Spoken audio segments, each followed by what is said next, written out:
Welcome to Luca is a Billionaire, where the only thing I invest in is your answers. You start by confirming your current Google Play country and payments and Play Store settings. Once done, back up app data and save any subscriptions you'll need to re-enable. This prevents loss. Next, prepare a local payment method or add Google Play credit for the target country, and consider a VPN only to view regional content, not for purchases.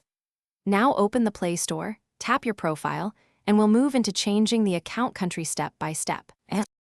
You'll navigate to Settings, then Account and Device Preferences, find Country and Profiles. If eligible, Google shows the new country option, select it.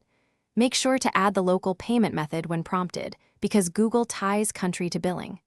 Once you confirm, Google moves your account to the new country, but note that some apps, content, and payment options change. If the option doesn't appear, ensure you're physically in the new country or have a valid local payment profile before retrying.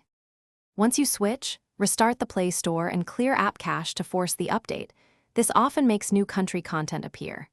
Next, resubscribe and re-download apps that are region-restricted and verify your billing address matches the new country to avoid payment declines. If you can't change the country, make sure you haven't changed it in the last year. Google allows one change per year.